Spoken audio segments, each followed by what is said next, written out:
How's it going, everyone, and welcome back to Genshin Impact. So in this episode, we are going to do Furina's story quest, and after we complete said quest, we're going to do some wishing. So yeah, let's do this. Yes. Alright.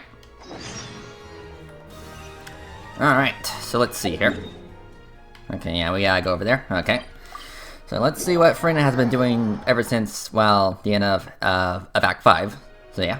So let's do this. Hey Catherine, it's us. Got any new commissions? Specifically one with a huge more attack, perhaps? Paimon's just being enthusiastic. We're old friends now, she gets it. It's always a pleasure to see our two most avid adventurers again. Looking for the next challenge, I see. Yep. Actually, we do in fact have a rather urgent commission that is still open. Having read the details, however, I don't believe you'd consider it to be lucrative. Oh. Don't worry about that. We were just kidding. So what's the situation? To put it simply, the requester is looking for a temporary replacement actress for their musical.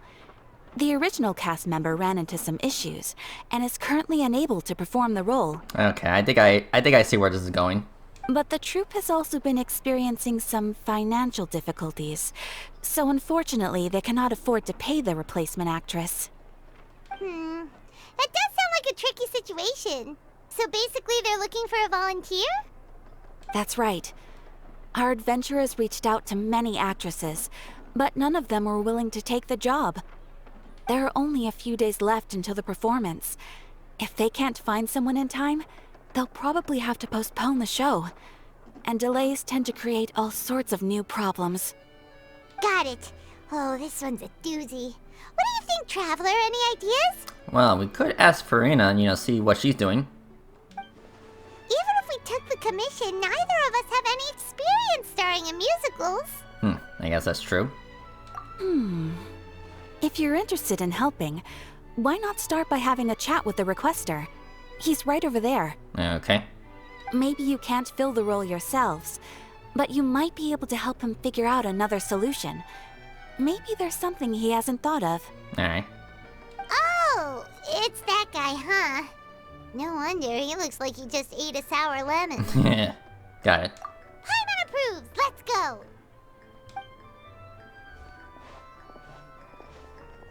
Hello there, are you the guy looking for a new actress? Wait, I know you two! Are you really willing to act in my musical? Wow, sounds like we're pretty famous in Fontaine already. But to answer your question, neither of us have any experience in musicals. But we heard that you're in a bit of a bind, so we figured we could at least try to help you think of a solution. Ah, I see. It's okay. I knew that asking for a volunteer was a long shot. If we can't find someone to step in, we'll have no choice but to cancel the show. It would be such a shame. That's the thing. We're not some high-profile theater troupe, just a group of amateur enthusiasts. All our sets and props are very crude. We're grateful enough just to get an audience, never mind ticket fees. If we had a way to make this profitable, things might have turned out differently. But now, it looks inevitable that we'll disband. Disband? You're splitting up the troupe? Oh, I guess the lady at the Adventurers Guild didn't tell you? Yeah, this is supposed to be our final show together as a troupe. One last show, and after that, we go our separate ways. So we were really hoping to end on a high note. Nobody wants things to just fizzle out. Not after all the time and effort we've invested into it. Yeah, the leading lady, in fact. She's been dealing with a chronic illness ever since childhood, and unfortunately, it flared up again recently. It really drains all her energy, so she's in no state to perform. The show just won't be the same without her. But for everyone else's sake, I still hope we can find a way to hold the performance on schedule. Got it. We have a clearer picture now. Let's see if we can come up with any ideas. What if we sponsored the show? Traveler, how much more are you carrying? About 3 million. Please, there's no need to go that far. I wouldn't feel right asking such a huge favor, and I can't promise that we'd ever be able to pay you back. Good point. If the actress just goes through the motions for the Mora, that's not exactly rescuing the show. We should find someone who will put on the best performance possible. Oh, wait! What about... you know who? That's how you know we're the best of partners. Anyway, she should have all the free time in the world right now. She's really good at performing, and she was once super popular with the crowd. Performing in a musical should be a piece of cake for her. Who are you thinking of? Sounds like someone famous. Farina. Her? You're... That was a joke, right? Nope. Paimon doesn't actually know if she's performed on stage before, but Paimon's pretty confident that she'd be really good at it. You're not wrong there. She has actually performed in a number of big-name shows before. They were one of the reasons she was so popular. But even if she's no longer the Hydro Archon, it's not like she's suddenly a commoner. She's still an idol to many people in Fontaine, including myself. I just think Lady Farina might feel a bit out of place in an amateur troupe like ours. Well, yes, but... Fair enough. I mean, if she was actually willing to, then of course I'd be honored to have Lady Farina star in our show. I'm sure the rest of the troupe would be delighted too. I'm sure everyone in our troupe has probably dreamt of performing on stage with her one day. Of course, it all depends on whether she's interested. She might consider this opportunity beneath her. No point in stressing about that. We'll only know if we ask her. And besides, things are different now. There's no reason for her to be all high and mighty anymore. Yeah, let's go. Thank you for your help. I guess I'll just stay here and wait for the good news. Good luck. Wait, where does Farina actually live nowadays? She used to live in luxury at the Palais Mermonia, but she's, moved out, right? Right. As it happens, I have her current address here. I can provide it to you. Alright, cool. Thanks. Woo! When did you get here? Just now. I came over when things were starting to sound more promising. I thought I should be at the ready in case my assistance is needed. It is my duty to support commissioners in any way I can. Thank you, ma'am. Thank you so much. Well, now that we've got the address, we'll go find Farina. Back in a jiffy. Alright. The Little Oceanid. Is that like a parody of A Little Mermaid? I don't know. Anyway, so, yeah. Okay, so it's not too far. Hold on. Gotta claim my key. Give me a second. There you go. Okay. Okay. So this is where she's staying.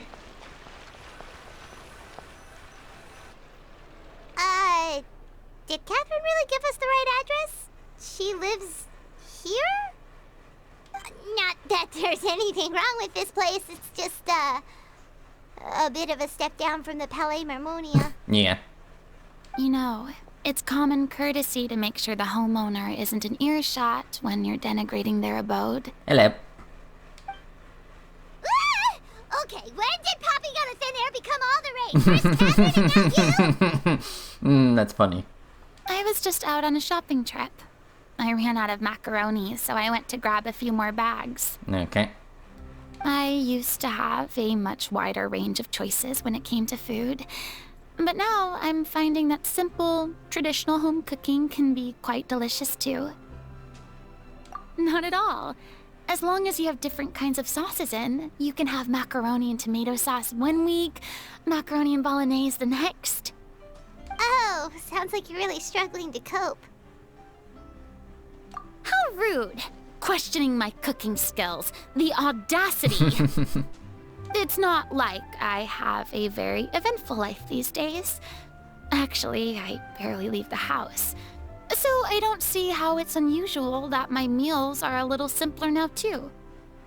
Besides, I'm sure I could master dishes like la lettre focilor or blubber profiteroles in no time, if I felt so inclined. Ah, there it is. You don't know how to cook. Not yet, maybe, but... Anyway, what are you even doing here? I do hope you didn't come here just to ogle at my fall from grace. Let me first be clear that I'm not taking guests at this time. So if you're just here to clown around, then please be on your way. Shoot! Sorry! We're sorry! Please don't be mad! Yeah, exactly! What the Traveler said! Paimon wasn't trying to make fun of you. Hang on a sec, you weren't exactly holding back either! My help? Well, maybe you're forgetting that I'm no longer the mighty Hydro Archon. I don't even have a vision, you know. Yeah, you're just a normal hero. Yeah, a normal human. Blech. Don't worry, it's nothing that serious. It's just very specific, and you're the one with the power to help! Oh? Well, if that's the case, then fine. I'll spare you the lecture about your attitude just now. So tell me, what specifically makes this matter so specific? Ah, I see. I knew you couldn't have come all this way just to amuse yourselves at my expense.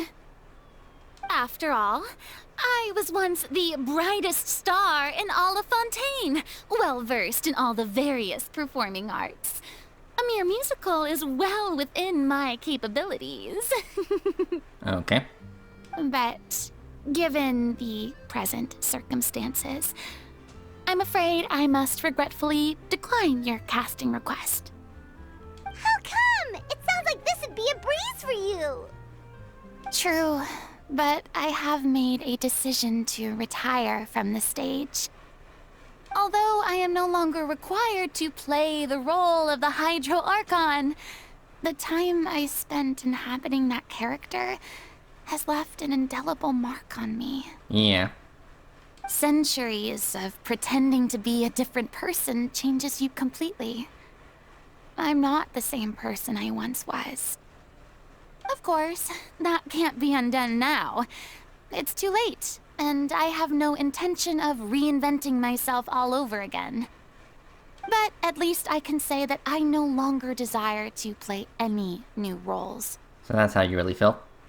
Paimon can understand, but this is just a one-off part to fill in for someone who's sick. Surely that's okay. Whether it's a one-off or not, it's a boundary that I've committed to no longer cross. If I make an exception to the rule now, I'm just leaving a back door for myself, which would be the same as not having a boundary in the first place. So I'm not going to perform, and that is that. Okay, guess there's no convincing you. Well, is there anything else we can do to help out the troupe? Otherwise, they'll just have to disband without any fanfare. Do you know any other actors who might be interested in the role? Nope. Short and to the point, okay. I've never been great at maintaining relationships. Besides, anyone I've ever worked with probably couldn't wait to get rid of me. Since I'm just an ordinary person now, they'll probably just laugh in my face if I go asking them for help. Look, I'm sorry, okay? I'm sorry I drew a line in the sand without thinking about every possible grain on the other side. Well, is there anything else we can do? This performance really means a lot to the guy we're working for. Have I not made myself clear? You're barking up the wrong tree. I don't want this job, nor do I know of anyone else who would. Sorry. I didn't mean for that to sound so harsh. I wish I could help, really. But if I thought I had the answer to this problem, I would have said so by now. It's all right, Farina. Paimon just wanted to make sure we tried everything. Oh, everyone in the troupe will be so disappointed. So what's plan B? Yeah, I guess that's all we can do now. Alright then, we'll see you around, Farina! Toodaloo to you too. I'm going home to take a rest now. Okay, you do that.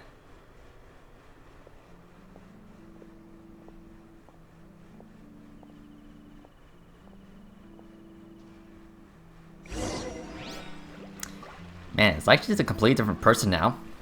I mean, it makes sense because she was pretty much pretending to be someone else that she wasn't. It's too bad, but we have to respect Farina's decision. Maybe the thought of performing brings up too many painful memories now. Yeah, probably. Anyway, so we're back. Huh? What's going on? Are they arguing? Well, let's take a look. That's besides the point. I'll ask you again. Why did you start looking for a replacement without my consent? When did I tell you I'm going to take a step back? You didn't need to say it. We've known each other for how long now? We know the signs. But you never tell us about your illness, even when it's clearly flaring up. And that gives you the right to make a decision on my behalf? Shortly after you left, the troupe's lead actress came to the Adventurers Guild.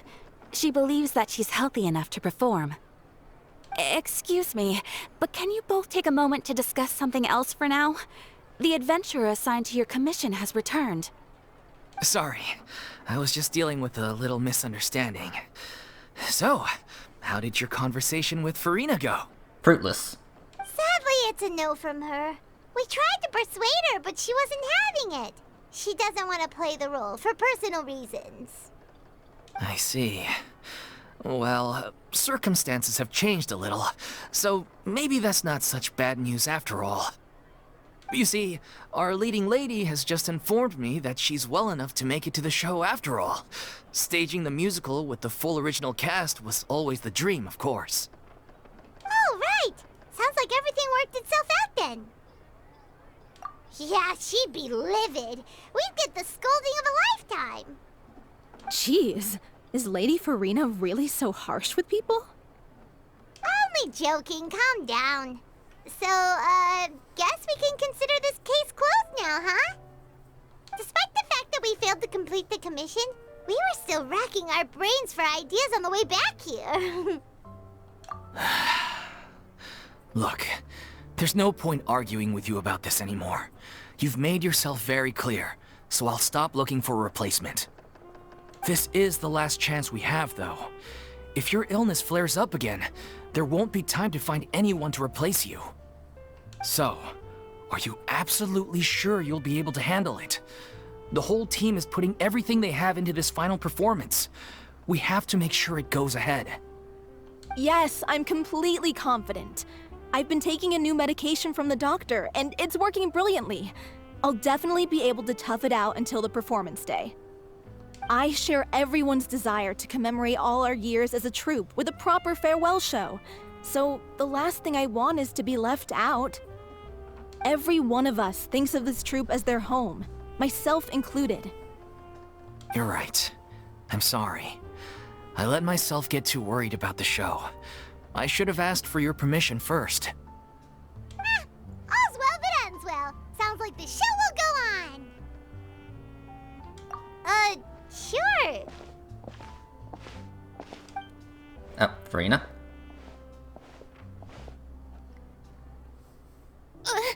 Hey, how did you... I was just passing by because I realized I forgot a couple of items on my shopping list.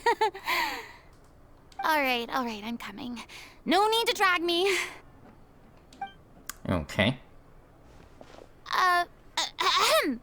Hello, one and all. I couldn't help but overhear your conversation just now. Farina? Didn't you say you were gonna take a rest at home? What are you doing here? I was just ever so slightly concerned about the situation you mentioned. Yes, a teensy bit concerned, that's all. A teensy bit. When you came to talk with me earlier, I jumped right to explaining my position and said some strongly worded things. And all before I even had a full grasp of the situation. Anyway, I just feel a bit bad about how it went down. I'm sorry, Paimon. Oh, it's totally fine. Paimon didn't take any of that personally. You really have a knack for asking the most uncomfortable questions, don't you? I felt very sheepish, having had a change of heart after flatly refusing you. And then, to make matters worse, you caught me. But in any case, it sounds like the issue has already been resolved. Yeah. When they said they were gonna ask for your help, I almost had a heart attack. I mean, how could we be worthy of having Lady Farina star in our show? There's no need to think like that, and no need to keep addressing me as Lady. Just Farina is fine. I was wondering, if this troupe is so important to all of you, why does it have to disband? If the difficulties are purely financial, then there must be a solution. You could put the shows on pause while you look for a sponsor, for instance. Everyone seems so devoted to the troupe. I'm sure if you keep chipping away, you'll find a way through. We all want to believe that, but some things are just beyond our control. Everything's been going downhill ever since we lost our director. She was the heart and soul of our troupe. She kept us going. Her name was O'Reilly, and she was the founder as well as the artistic director of our troupe. And tragically, she was a victim in the serial disappearances case. Oof. What? That's actually how I recognized these two. It was all thanks to their efforts that the true culprit was brought to justice. But still, no sentence can bring our director back to us. She was a loyal fan of your performances, Miss Farina. They were what first inspired her to get into musical theater. She rallied many people around her who were destitute or had lost their sense of purpose in life, and convinced them to join her troupe. She wrote her own scripts, acted on stage, and mentored each and every one of us. People loved our performances back then. We seemed to be going from strength to strength. Things were really looking up for us. And then disaster struck. Yeah. After that, the entire troupe fell into disarray. None of us know anything about script writing, let alone how to handle the business side of things. We've been doing the best we can, but despite our efforts, things are slowly but surely falling apart. It's agonizing, but ultimately, we'd rather end things now on our own terms than stick it out to the bitter end and watch all our dreams turn to dust. Oh. What a terrible waste. A gifted artist from humble beginnings, who achieved so much and no doubt had much more to give. And then her life was so cruelly taken. I suppose it's fair to say then that this final show, besides being your farewell to the stage, is also your final gift for her? Yes, exactly. We all miss her terribly. Well, good thing I followed the Traveler here. After hearing this tragic tale, I can no longer stand by and do nothing. Farina. I know what you're thinking, but I by no means plan to cross the boundary I've set for myself. Besides, they're no longer looking for a replacement anyway. I can, however, provide some artistic guidance from the vantage point of a highly experienced audience member. Alright. But only if you feel this is something that would help, of course. Oh, most definitely. We'll take any guidance that you can give. We unfortunately don't have any budget for a consultant, though. Will that be a problem? I don't need any compensation. All I'd ask in return, if you're willing, is that you tell me some more about the life and work of your late director. Something I've begun to realize since my departure from the Opera Epiclese is that there's a lot you don't see when you observe everything from on high. The The law only judges criminal behavior and does not weigh human emotion. The court's verdict can settle the question of criminal liability, but what about all the unresolved emotions of the parties involved? What happens to them? An interesting answer. But if you ask me, I think all emotion shall ultimately return home to the heart and slowly settle with the passage of time. Take, par exemple, how this troupe pines for their late director. Things such as this I have never witnessed before, and so I should like to observe, perchance to understand. Huh. Still a fan of your old dramatic monologues then, huh? You just want to get back in on the action, don't you? No. This is a completely different situation. Pearls before swine. The name's not Swine, it's Paimon! Would you be willing to join me?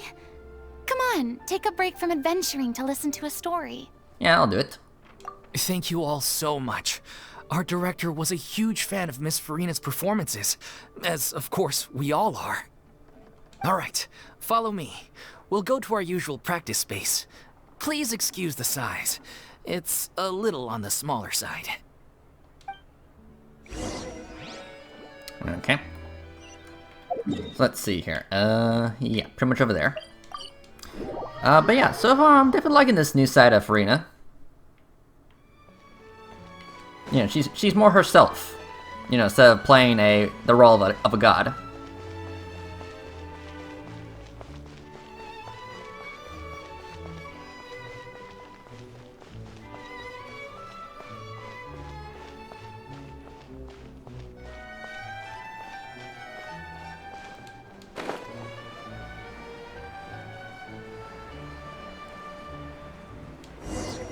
Okay, this is the spot.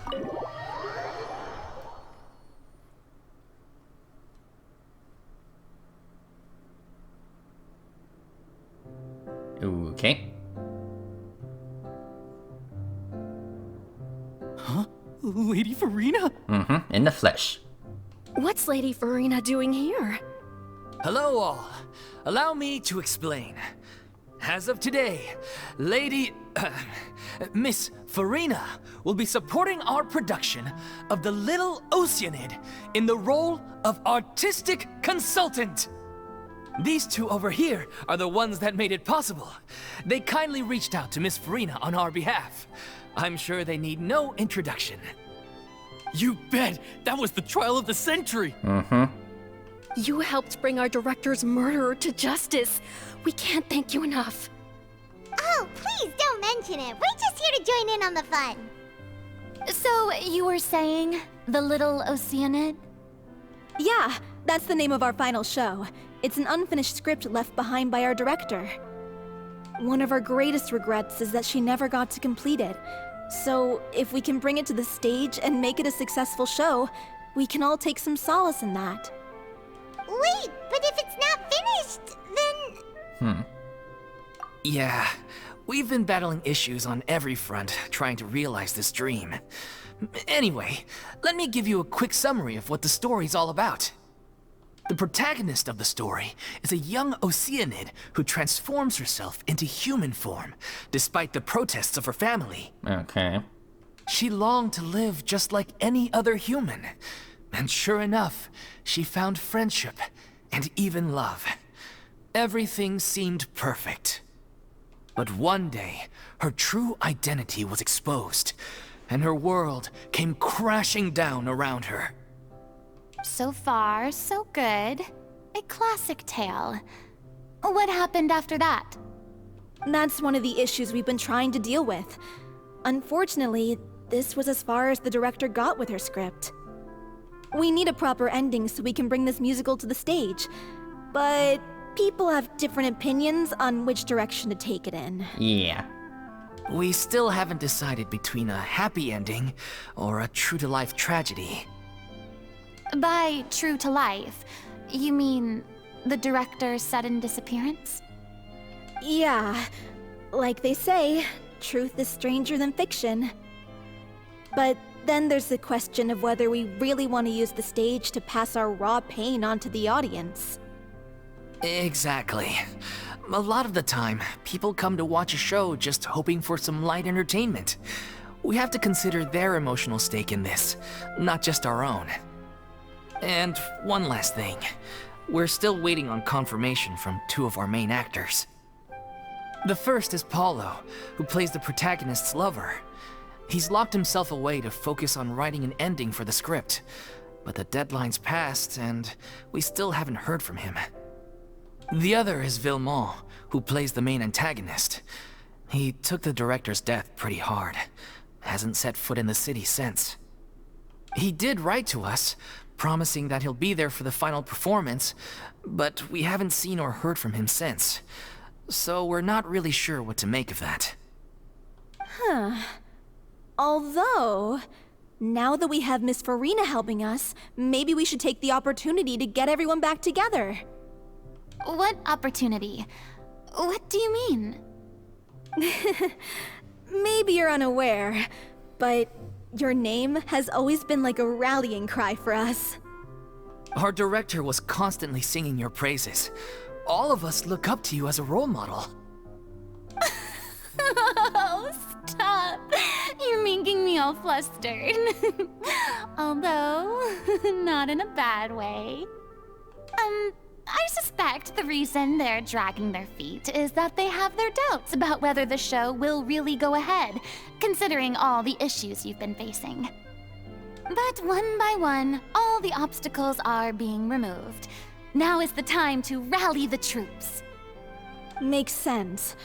Okay, priority number 1, let's check in with Paulo and see where he's at with the ending. He went back to Poisson a few days ago. Said that staying in a friend's home might help him to relax and escape the feeling of isolation.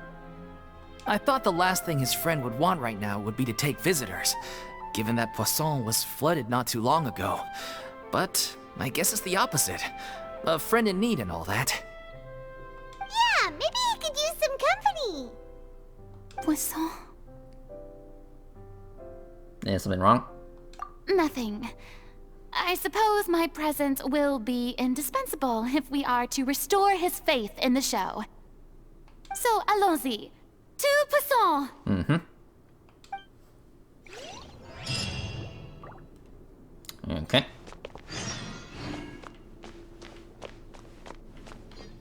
So, kind of small. Anyway, let's see here. You're off to Poisson to find Paulo, right? Have a safe trip. We'll take care of the troop while you're gone. Okay. Pressure's on now. We gotta make sure we're fully prepared. Okay. So, let's go. And again, even though Farina is no longer their Hydro Archon, the people still give her some level of respect.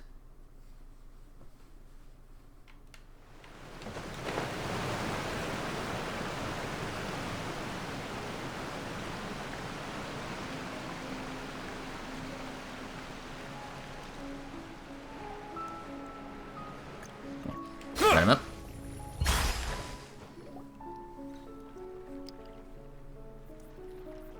If I remember correctly, this is where he's staying. Who is it? It's me. Is the script ready? You came all the way here for that? Alright. Forget that for now. Just come on out. We've got some great news. Nice try. Look, just give me some time, okay? I'm just wrapping up this last part of the script. I'll be out once I'm done. Okay then. Looking forward to your masterpiece. So, as expected, he's missed the deadline. The ending is one of the most important parts of the show. Even once he's done, it isn't final until we've all had the chance to read through and make sure we agree on it. Someone told me they'd just seen you in Poisson. I assumed it was a case of mistaken identity, but sure enough, here you are. And Farina, too. Hello, Navia. I was wondering if we might run into her. So, you're here for Paolo? looks like he could be a while, so feel free to take a stroll around town in the meantime. I've made all the arrangements already. Oh, it's okay. We can just wait here. Thank you for being so considerate, Miss Navia. That sounds wonderful. We'll take that stroll. Okay. Get over here, you! How oblivious are you? How are things in Poisson now? Any better? Things are on the mend, but it's a slow process. Some people may never recover from the trauma they experienced. I'm sorry to hear that. I wish there was something I could do. Please, must our conversations take such a depressing turn every time we meet? We all have painful memories, but we don't have to let them cloud everything we do. And if you're trying to make a new start, perhaps it's best if you don't bring up the past all the time. Thank you for your words of comfort. You make a very good point. But for now, at least, I think I should stay with the way I'm feeling for a while longer. It's okay. These things take time. Moving on from a painful experience is easier said than done. Which brings me to why I'm here. I thought you should probably know that not everyone here is ready to forgive and forget after the Hydro Archon's inaction in the face of catastrophe. To avoid upsetting the peace, I told the townspeople that everyone here is a member of the theater troupe, and that you are just an actress playing the role of Farina. It's not a perfect solution, but hopefully it means you won't have to lie low while you're here. That's so thoughtful of you, Navia. Well, what do you expect? I am the courageous and considerate president of Spina di Rosula, after all, like my father before me. Anyway, that was all. Look after her now. Mm-hmm. Thank you. Off we go then. Let's take a look up there. I don't have any friends that I can be frank and honest with, so maybe she's right. You're the closest thing to friends that I have. I mean, I would definitely like that.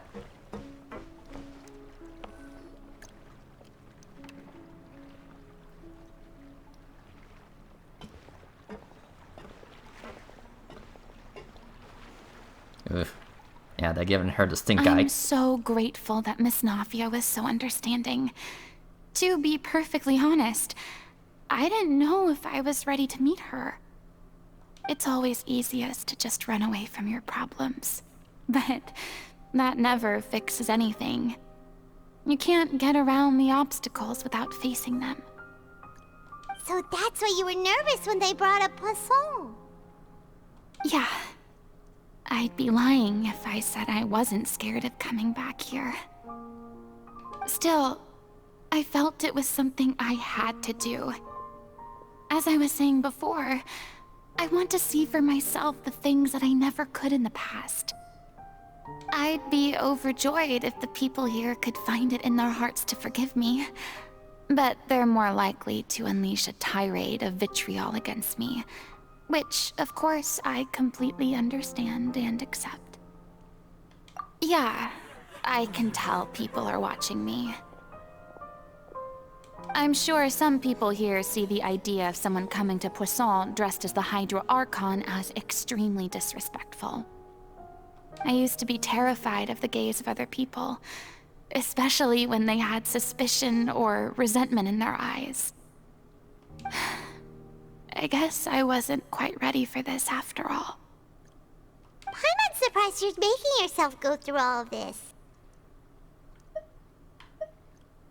I can't let myself see only the things I want to see. How would that make me any different from before? Look! There seems to be a crowd gathering over there. Probably time we made a move. Yeah. How about we check out Spina di Rosula's ship? We should have a view of the whole of Poisson from there. Okay.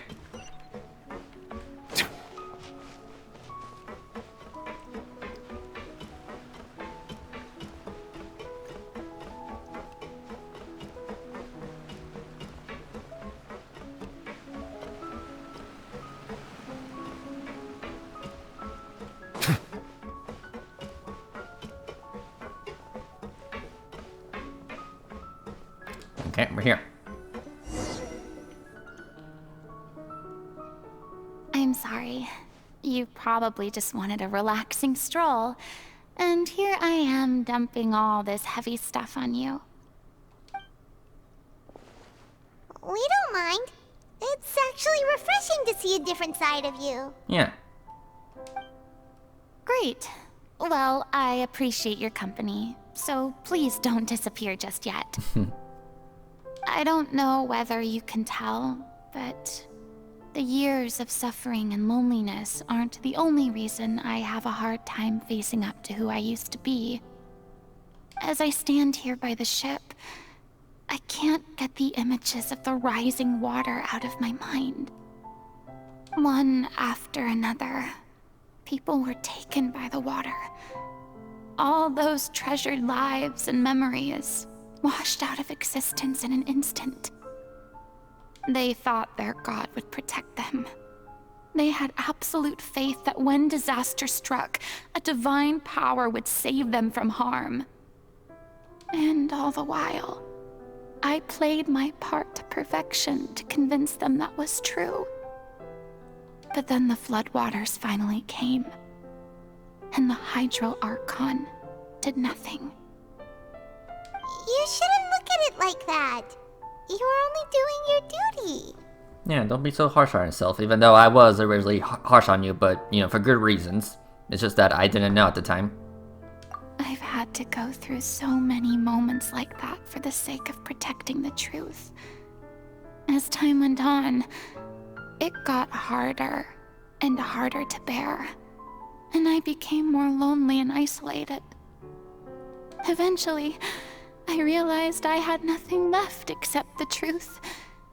I became terrified of completely failing in my task, and was haunted by the thought of being left all alone, weeping on my throne. Fortunately, we were able to avoid the worst-case scenario thanks to the help of heroic individuals such as yourselves. Everyone rose to their responsibilities, and I finally regained my freedom. But on some level, freedom also means no longer being needed. I have no further use to people. Paimon would have never imagined you'd see it that way. Think of your freedom as your reward. A reward? Mm-hmm. I guess so. And back then, I didn't even dare to dream about having someone to confide in. I was scared of someone recognizing me for who I truly was, and exposing the secret I swore to protect. Believe in the Farina you see on stage. She is the one you can trust. I had to keep all my feelings, all my curiosity about life to myself. No one could be allowed to know. That's what I really meant when I said I'm no good at maintaining relationships. So that's where you were coming from. Paimon totally thought you were just a bit of a diva at heart. Could you please get off my case? I don't know what's gotten into you today. I'm making an effort here. You could at least try to do the same. I do. I once had nothing but the truth, and now I'm finally free to live my own life again. And even though I have no idea where I'm going right now, at least the choice is in my hands. Mm-hmm. All right, it's about time to head back. Paulo should have finished the ending by now. Sure. Okay, let's head back and check it out.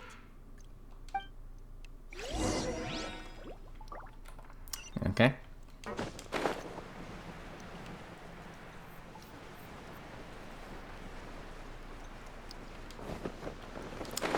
So, how's it going over here? Didn't you say you needed to watch what you eat? You're supposed to be cutting down on fried foods, not wolfing down copious quantities of fish and chips, you know? Come on. It's not every day we get to dine at Spina di Rosula's expense. Can you believe how generous she is? I'm not about to pass on free food. Anyway, my character doesn't need to be slim and good-looking. That's your job. Are you kidding me right now? It's not your character's health I'm worried about, it's yours. I've spent my whole life battling the effects of ill health, and it kills me to watch you willingly ruin yours by filling yourself up with junk all the time. Oh no, looks like they're arguing again. We're back! Could you maybe put your differences aside for a moment? Ah, you're back. We've been enjoying Spina di Rosula's VIP treatment in your stead. Paulo's nearly done. We shouldn't have to wait too much longer. Great! So you were discussing your characters, right? We heard she's playing the Oceanid who turns into a human girl. What about you? Me? I'm an Oceanid too. He was originally supposed to take the form of a crane, but he outgrew that role. Well, the costume at least. So now he's playing the boar instead. Sorry. Yeah, it's kind of funny. The boar's not a bad character, actually. He's the one who raises the little Oceanid, yes? That's right. He has some pretty memorable lines too, like when he imparts some solemn words of wisdom to the little Oceanid. If you become human, you can reveal your secret to no one. You will face suffering and loneliness. Is this truly what you want? Wait, that sounds kind of familiar. Yeah, this story is kind of hitting a bit too home. Yeah, this story is hitting at home a bit too strongly. It's the most important line in the whole script. I think it's a symbolic statement about our director's life and legacy. She kept quiet about all the trials and tribulations she faced in running our troupe, allowing us to devote ourselves fully to performing. It was only after she was gone that we realized how tough her job really was. You mentioned earlier that the troupe is like your home. Yeah. I was born with an incurable illness, and once my family found out it couldn't be treated, they decided they didn't want me anymore. I spent some years taking whatever work I could find and trying to manage my illness with various medicines. But whenever I had a bad flare-up, I'd be lying in an alleyway for days at a time. It was like that until the director found me one day. She told me I had a great voice and asked if I was interested in studying singing from her. I said yes.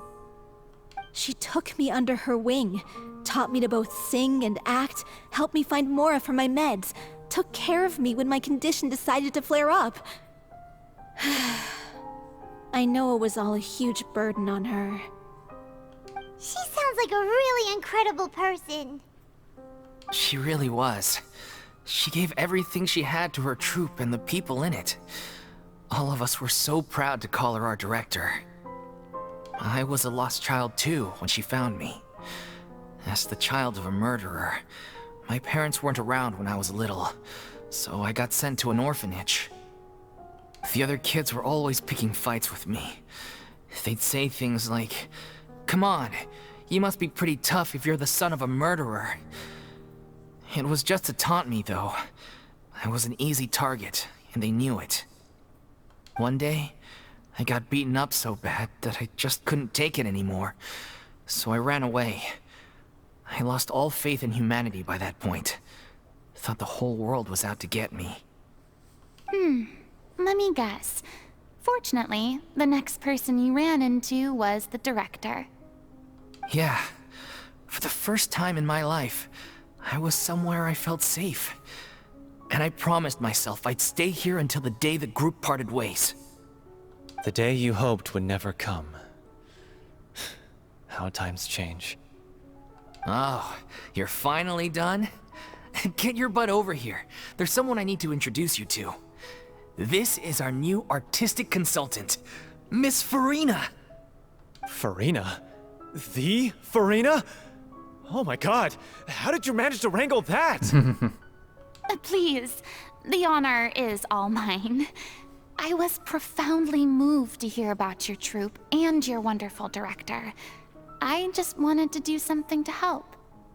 Same here! Even so, this is just... Oh, wow. I'm sorry. I'll try to calm down. Now, where was I? Ah, yes, the script, of course.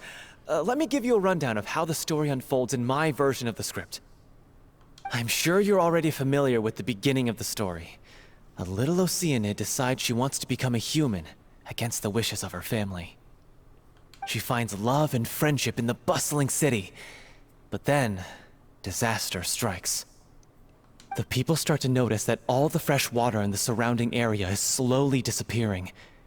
The soil is becoming arid, plants and flowers are withering, and the people begin to panic. The little Oceanid, Cleo, and her lover decide to do something about it, and investigate the truth of the matter together.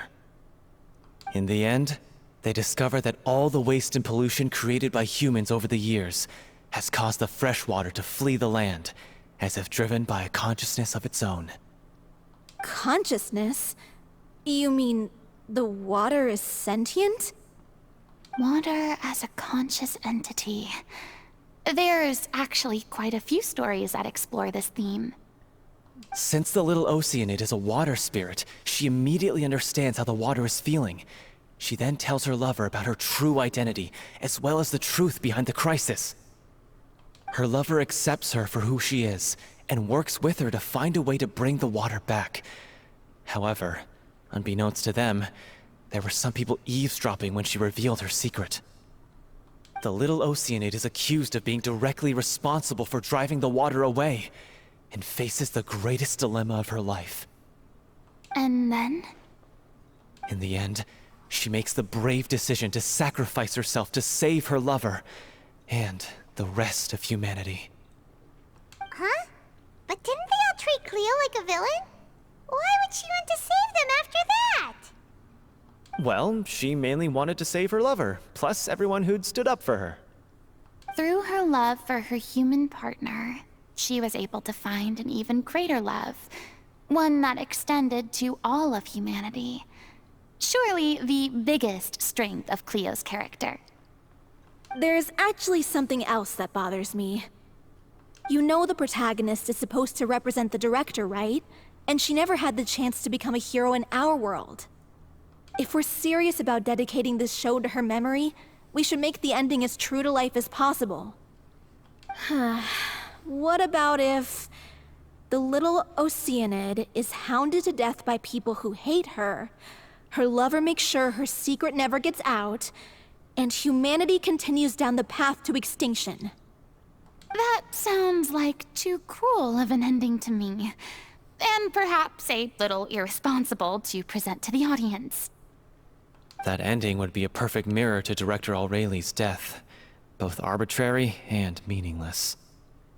On the day when she went missing, Director Aureli had instructed us all, somewhat out of the blue, to leave the court of Fontaine and wait for her outside the city.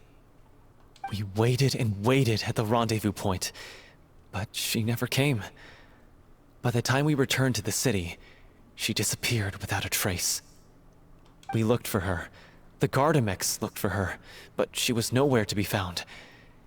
Increasingly, all the signs seemed to point to her being the latest victim in the serial disappearances case. The director was the kindest soul in the world, yet she was senselessly sacrificed for the sake of a so-called experiment by someone who had nothing to do with her at all. But doesn't the way she suddenly told you to leave the city suggest that maybe she had some sense of what was about to happen? It almost seems as if she was moving you to safety. I've been trying to follow up on that ever since, but all my efforts so far have turned up nothing. Villemont might know something, but he won't open up to me. Villemont? The one who's playing the role of the villain? Yeah. He's been overwhelmed by grief. I think the director's death hit him hardest of all. Grief? Guilt, more like. Also, I have a hard time imagining that anyone took it harder than me. Because Well, speaking of the play being true to life, I was deeply, madly in love with O'Reilly. What? You kept that one quiet. It's time to be upfront with you all. No more keeping secrets from each other. We'll never be able to agree on the ending if we can't be honest about how we feel. I did tell her how I felt once, but she turned me down pretty much straight away. She said that we were all like brothers and sisters to her, and she never considered us as potential romantic partners. Not that it came as a shock or anything. It was what I was expecting to hear. So I told her I'd always be there for the troupe, and I'd always be there for her.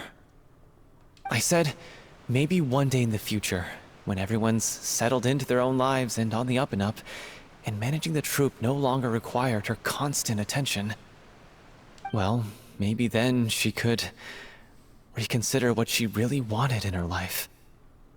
And now, that day will never come. Oh, Paulo. So if I'm the one writing this ending, then I'm gonna make sure it does right by O'Reilly. I won't let anyone get in the way of that. In that case, you have to straighten things out with Vilmont once and for all, face to face. We've all had our differences of opinion over the ending, but those two have never seen eye to eye on anything. One of them has to compromise if we're ever going to reach a final decision. Well, if that's where we're at, looks like it's time to go visit Vilmont. Are you ready to face the truth? Honestly, I'm slightly terrified.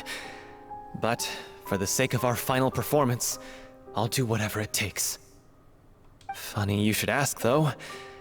You really do get what I'm going through right now. I certainly do. Come on, everyone. Allons-y! Allons-y. Okay. So, let's see here. Alright, all the way up there. Gotcha.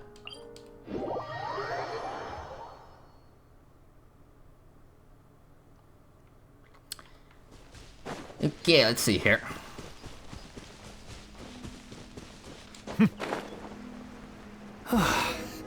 This is tough going. Delphi, are you sure you can manage in your condition? I could ask you the same question. Try to keep up.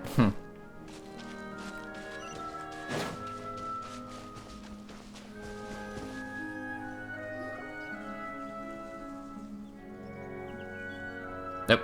Slimes. As if this journey wasn't tough enough already without a roadblock. Don't worry. We should all be fine with the traveler here. We don't need to take a detour. Wait, why are you all looking at me? You're not seriously expecting me to fight, are you? We're just curious, that's all. I don't think anyone's ever seen Farina in a fight before. Yeah, but don't you remember why? The Hydro Archon willingly gave up all her power so it could be converted into Indemnitium. Miss Farina said so herself. Precisely! And I'm not even the Hydro Archon anymore, so all my power is gone anyway. As much as it pains me, unfortunately, I should just stay put. I'm more like a damsel in distress more than anything. That sounded so smug. Ugh, secondhand embarrassment is unbearable. Hey, lay off, all right?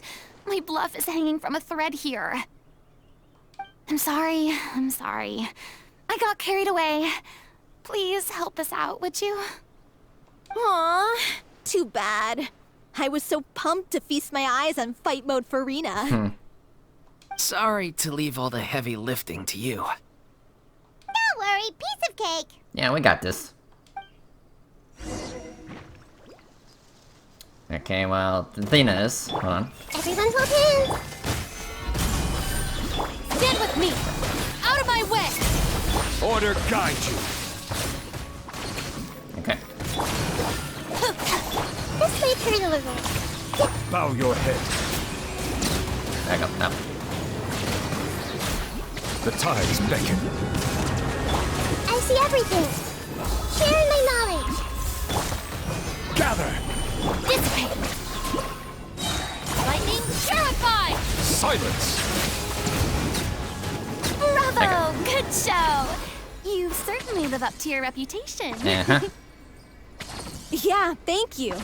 Anyway, the path is cleared now, so onwards and upwards. Okay.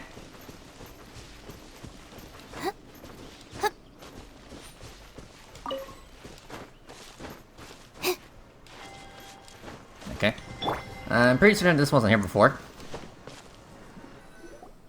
Vilma, are you there? Huh? Oh, it's you guys. Wait, what's Lady Farina doing here? I can explain. We've been rounding up the whole troop. We now have everyone except you. So, you think knowing the truth about the director's disappearance will help you write an ending to the script that pleases everyone? I care just as much as everyone else about making the little Oceanid a success. That's why I wanted to wait until after the show. If I open this can of worms now, I just don't want to make things difficult between us. We're supposed to be a unit when we're on stage. Vilma, avoiding the truth will not help anyone. Unless you mean to suggest that Aurelie's death had something to do with you. I don't want to talk about it. Listen, Vilma. I used to think that my love for Aurelie was a point of shame. I never brought it up to anyone. But now, I've made up my mind to put it all on the table. I'm prepared to face everything, to sacrifice everything for the sake of the show. The little Oceanid cannot be complete unless we do justice to Aurelie on an emotional level. This is why people think of you as not being the smart one. As you all know already, the troupe was kept afloat not from ticket sales, but donations from the audience. Of course, that was nowhere near enough.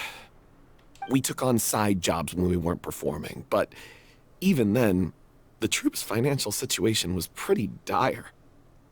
So, anyway, one day after a show, a merchant came to me and offered us a huge sponsorship. In return, we just had to provide the audience with their drinks during performances. It seemed like a win-win, so I said yes to it on the spot without consulting the director. It was only when the merchant came to deliver the goods that I realized the drink in question was synth. Oof. Isn't that the drink paddled by the culprit behind the serial disappearances case? I freaked out when I saw the boxes. And I told the director everything right away. She was completely shocked as well. But she didn't reprimand me for making the decision without consulting her. Instead, she contacted the merchant and stated that the troupe could not agree to this collaboration. The merchant was furious, berated us for going back on our word, and threatened to sue us for damages. The amount was astronomical. There was no way we'd be able to pay. And then? I was going to sort it on my own, but the director stopped me. She said that this was an issue for the whole troupe and it wasn't my fault. But things only got worse from there. The synth merchant just wouldn't let up, and then suddenly the director told us all to leave the city one day. I knew then that things must have reached a boiling point. I admit this whole thing was my mistake. I didn't dare to tell any of you the truth back then, and after the director disappeared, I was even more afraid to say anything. Yeah, I got Aurelie killed. There, I said it. Happy now? Hey, don't say that. You traitor! You knew Aurelie was in danger. Why in God's name didn't you tell us? What do you mean, you were afraid? This was a life and death situation. We could have saved her! How could you be so stupid? Please, try not to get too worked up. Yeah, listen to him. You need to stay calm. Stay calm? How can I stay calm? This guy got Aurelie murdered! She was the love of my life! And he has the gall to try and high-road us, claiming that he kept his mouth shut for the sake of the show! How about taking some responsibility for what he's done? All I can say is I'm sorry. Truly. I wanted to apologize to everyone in the troupe, but that won't bring back the director. What good is my apology now? I'm just a coward who made an awful, terrible mistake that I can never take back. Beat me up if you want.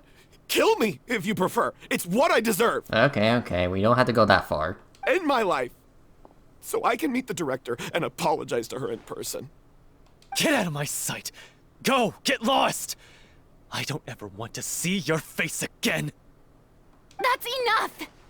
You've screamed and shouted at each other for long enough. Now pipe down, both of you! Can you stop conflating the show on stage with your real-life relationships in the troupe? You keep saying that you want to use this final performance to pay tribute to your director and celebrate her life. How can you do that if you're just using it as an excuse to vent your own emotions? You're right. I'm sorry.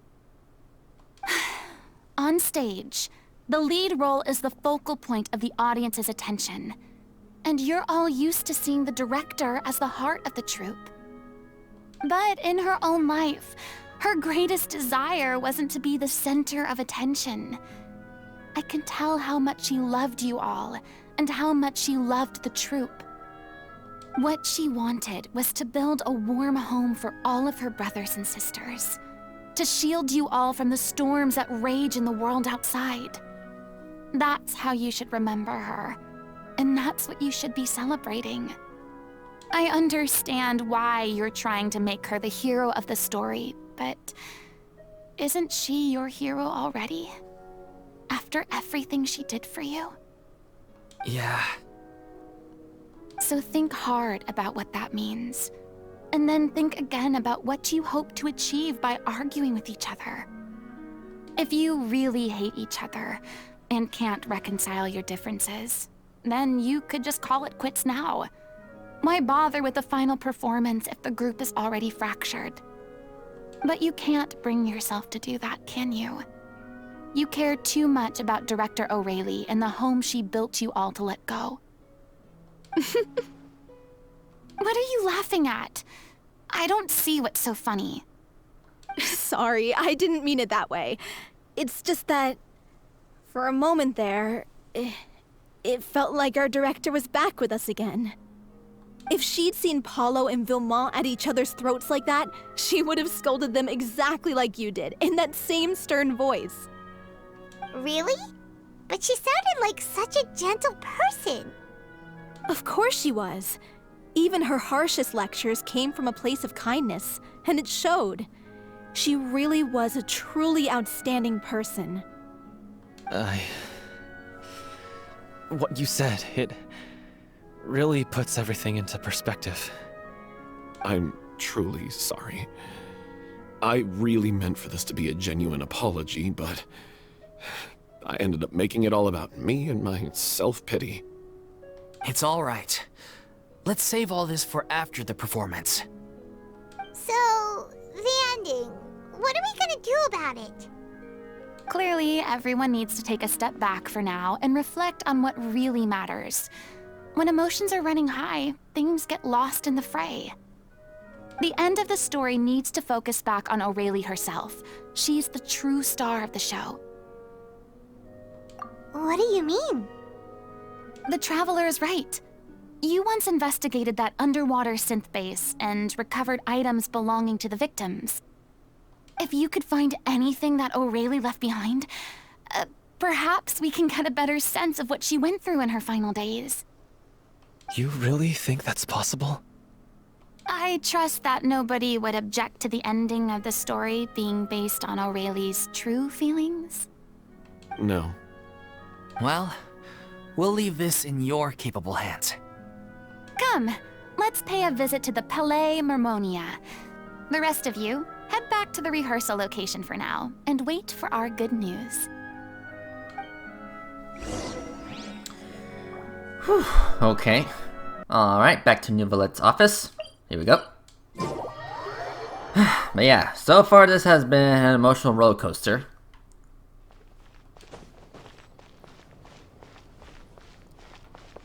Okay, let's see here.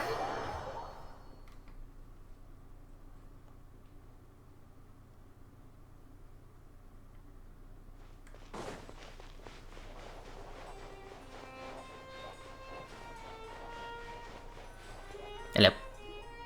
You want to review some recovered items connected to victims of the serial disappearances case? But, that case has been closed for quite a while now. Still, since you were the ones who discovered and submitted the evidence in the first place, you don't actually have to submit an application. Okay, please hold on. I'll have someone dig them out. Alright, thanks.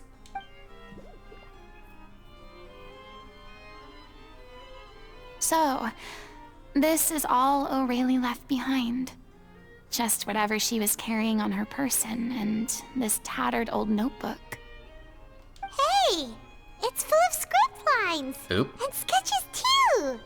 Looks like they show where the different props should be placed on stage. Let me take a look. Maybe there's something in here from after she was kidnapped. Aha! I found something. To whoever discovers this diary. Let's see. Looks like she kept a detailed record of her captor's actions. She even mentions the truth behind the experiments on dissolving young women. If we'd had the chance to examine this notebook carefully back then, it would have been a conclusive piece of evidence proving Vacher's guilt. Vacher took so many lives. It's still so unthinkable how many victims he had. I guess O'Reilly must have written all of this down in the hope that her records would one day be of use to investigators.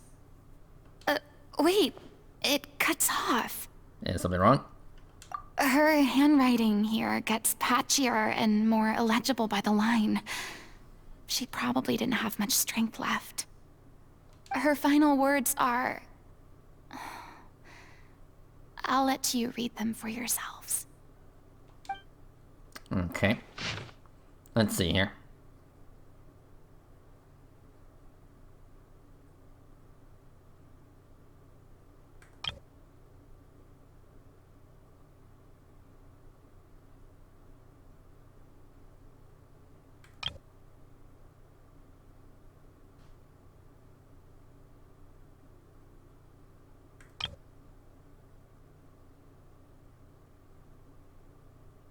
Okay. She was so terrified. She may have been a mighty hero in the eyes of her troop, but at the end of the day, she was only human. Just like yourself. I can't bear to think how painful and lonely her final days must have been. Wait. This part on the last page sounds strangely familiar.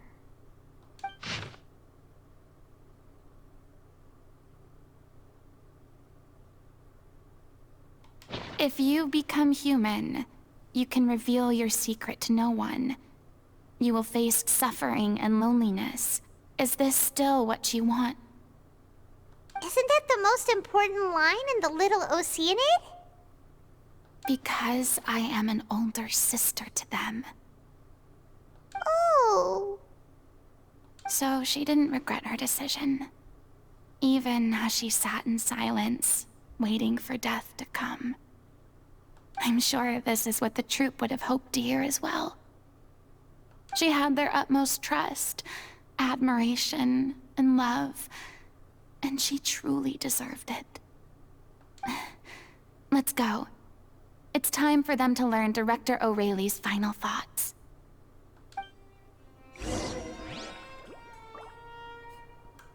Okay. So, back over here. And again, once again, MiHoYo are just the masters of pulling our heartstrings.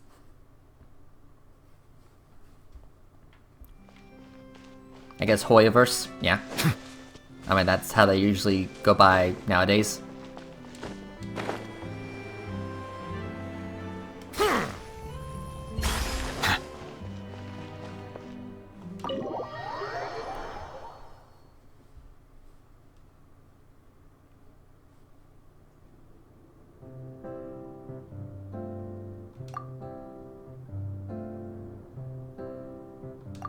She deserves a hero's farewell.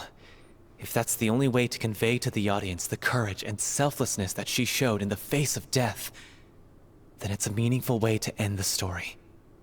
Even in the last moments of her life, she was still leaving a trail for others to follow. She did her best to protect as many people as possible, even if it meant sacrificing herself. We know what choice our little Oceanid would have made now. I don't think any more discussion is necessary. Well, Vilmont, if we put the past aside for now, do you think you can bring yourself to go ahead with the show? I will channel all my regret and put it into my performance, to make this a show worthy of our director.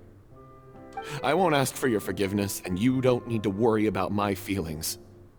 This final farewell show should be about Director Aurelie and her alone. Then it seems like we've reached a consensus. I have a feeling that this will turn out to be the most mesmerizing performance of your lives. Really? How can you be so sure when you've never even seen them perform before? Don't underestimate my experience. After watching a countless number of musicals, I've learned one important thing. If you want to move the audience with your music, you must fully commit and immerse yourself in your role, pouring all your emotion into your performance. And aren't human emotions, love, hate, regret, and hope, just the most mesmerizing things in this world? I don't believe anybody could be more committed to bringing this story to life on the stage than they are now. Thank you for the vote of confidence, Miss Farina. And thank you for supporting us through all this. Then, let's not delay things any longer. We need to discuss the details of the ending and get it nailed down once and for all. Actually, before that, I'd like to make a proposal. During the curtain call, please allow me to use the director's name instead of my own. Huh? But then... After all, this role was originally meant to be played by the director. I'm just filling in for her. Besides, a role commemorating her life should be associated with her name. Well, if you're sure you're okay with that, I have no objection to it.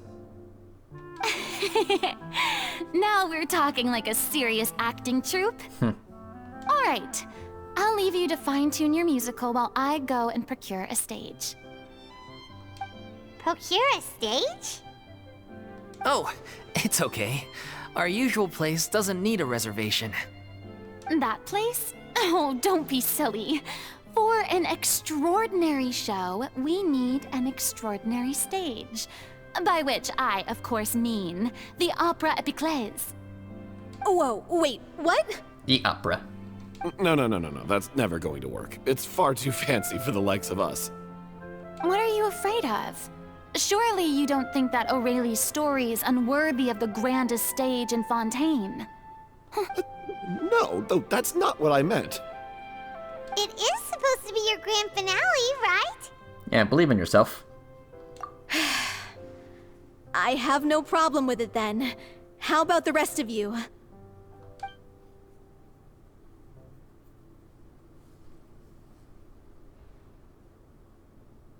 I'll take your silence as a yes. Thank you for giving us this opportunity. It really is a dream come true. Well, then don't disappoint me. If you mess this up, it'll reflect poorly on me too. Come on. We'll need to get the go-ahead from Nerilette. I know just where to find him. Most likely in his office. Or, right here. During the final scene, maybe we should stop the music just before Cleo takes the stage? Okay. First Miss Farina, now the Opera Epiclese? If only the director was still with us. Hey, come on. There's no point in dwelling on that now. We have a lot of work to do. Yeah, you're right. Now's not the time to get all melancholy.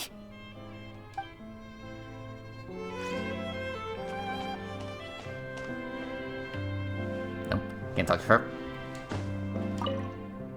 Best of luck to you. Mm-hmm.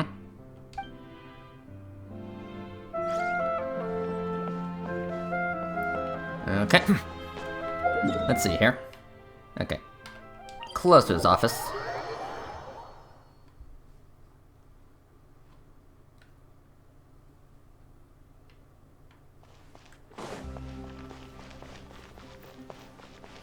Yep, there he is. Hey, look at that! Looks like I guessed right. You were just guessing? She was guessing. I knew you'd be here. I'm here merely for a short break. It has been a while, Miss Farina. And you too, Traveler in Paimon. What might I assist you with today? I would like to book the Opera Epiclese for an event. You see... I understand. The process for booking the Opera Epiclese is complex and can be somewhat cumbersome. But given that the request is coming from the three of you, I see no reason to make things unduly difficult. Cool. The story of the little Oceanid is most fascinating. I'm looking forward to seeing it performed on stage. I will say, however, that I am surprised to see your passion for the performing arts rekindled after all that has happened. Huh? What do you mean? Do I look excited? Yes. And this is the first time that I've seen you like this since your departure from deityhood. At first, I just felt bad about rejecting them. So I wanted to learn a little bit more about their situation. But one thing led to another, and... well, here we are. In the past, we sat in our high chairs in the court, giving our opinions on isolated cases, all while knowing very little about the human stories behind each and every one. Maybe it's because I finally become an ordinary person and gained my freedom, but I've developed a great sense of curiosity about their lives. I am truly delighted to see you find a new lease on life. Now that you've regained some confidence, have you had any thoughts regarding a return to the stage?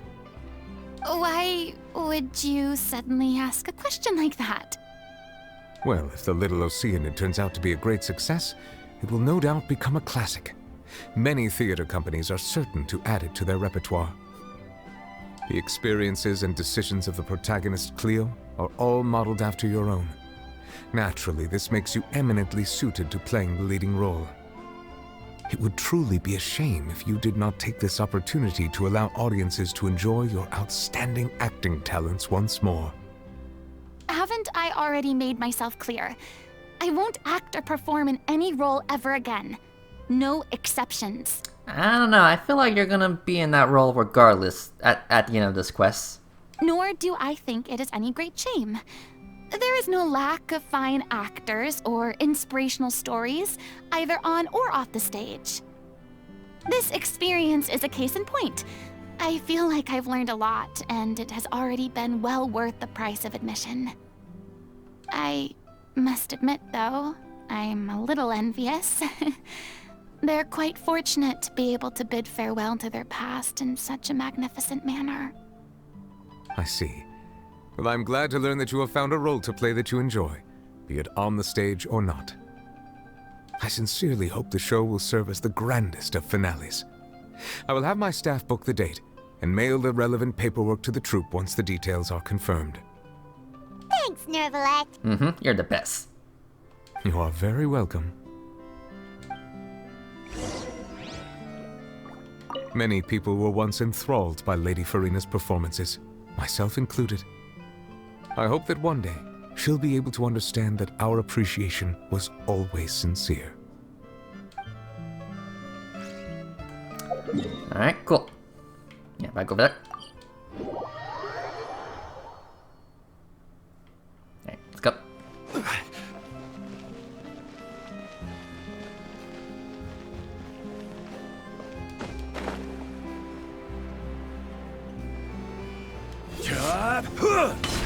Alright, so we got some good news. Yeah, we got good news, guys.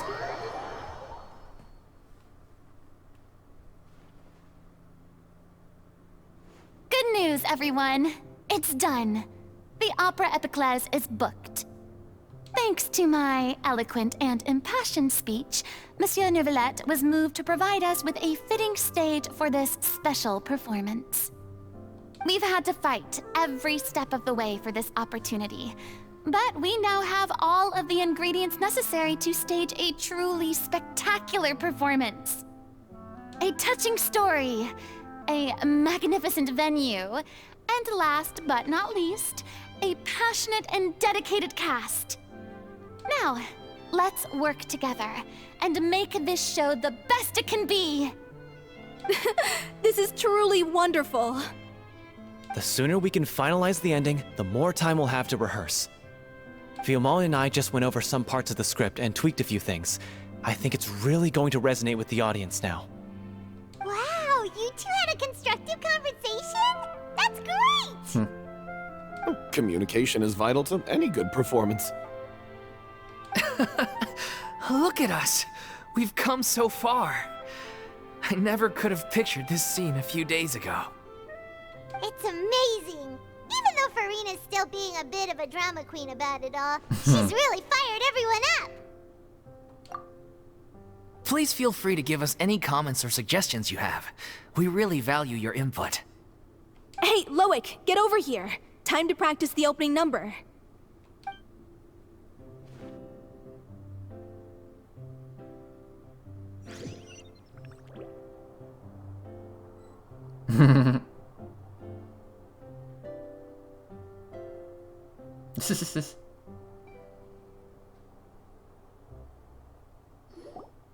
That cursed Cleo.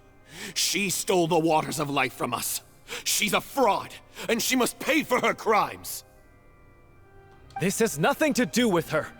The ignorance and hatred of our people is to blame. How can we hope to win back the water's favor if we don't change our ways? This guy could be useful. Take him hostage. If Cleo wants him back, she'll have to show herself.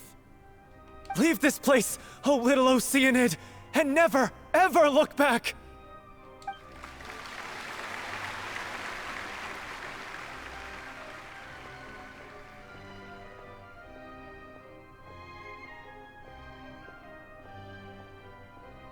Everyone's really throwing themselves into their roles.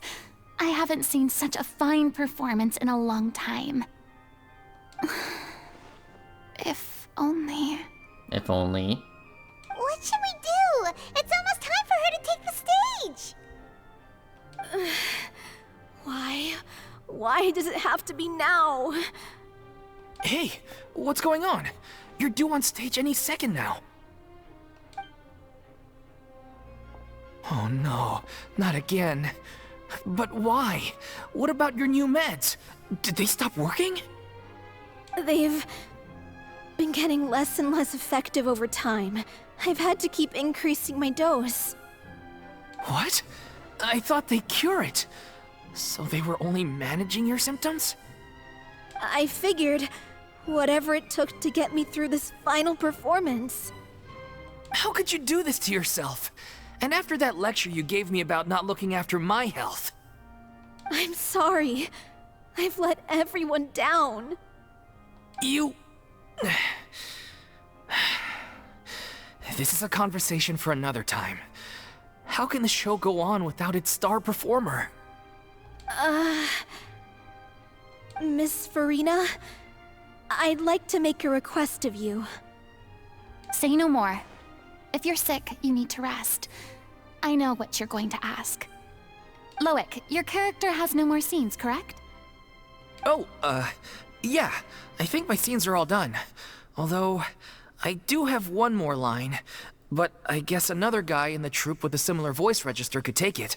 Why? Please take Delphi back to her place to rest. I'll sing the finale. Alright. From the sublime to the ridiculous. After all that, everything's come full circle. Thank you, Miss Farina. I'm so sorry to put you in this position after everything you said. Never mind. What's done is done.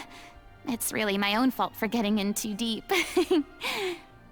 No one likes regrets, myself included. Leave it to me. I've watched you rehearse so many times that I've learned Cleo's part by heart. I do not doubt your acting skills, but please allow me to ask just one more question. After all, this show is dedicated to the life and legacy of our director. What, in your opinion, is the reason Cleo shines so brightly? It's her pure heart. Despite all the pain and loneliness she had to endure, she never once stopped believing in the beauty in this world. Well said. I leave Director O'Reilly in your hands.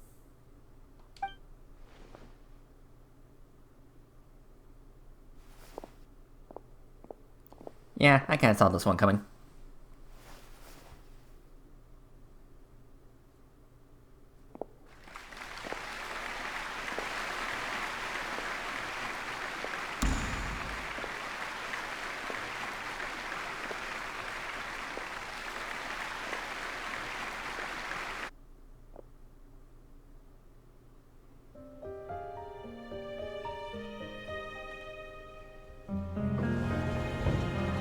Is she here yet?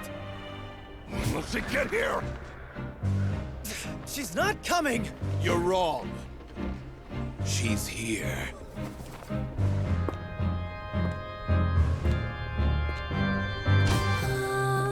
Si je pouvais vivre dans l'eau, le monde serait-il plus beau? Me pardonneras-tu, ô chère mère? L'eau dans son courant fait danser nos vies, et la cité elle est nourrie, ainsi que toi, mon doux amour. But what about your wish? My wish.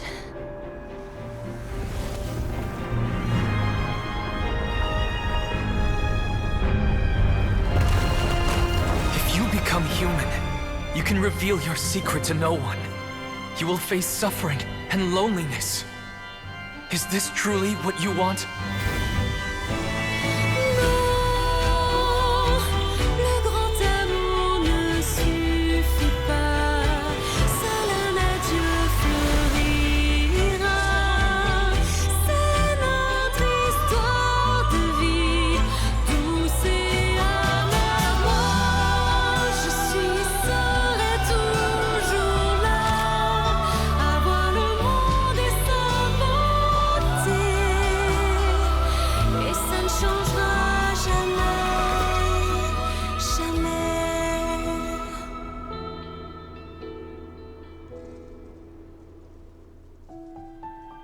Oh.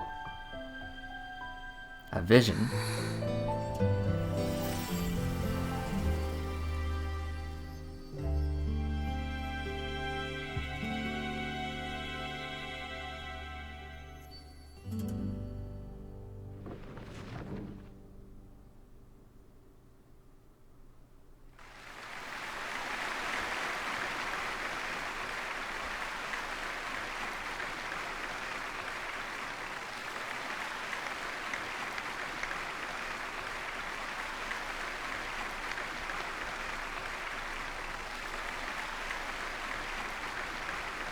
Is it just me? Or was that Lady Farina on the stage just now? Mm-hmm. She hasn't been seen for a while now, and she just appears out of nowhere? Gotta say, though, her acting skills are as superb as ever. The little Oceanid, Cleo, played by Aurélie Fumont.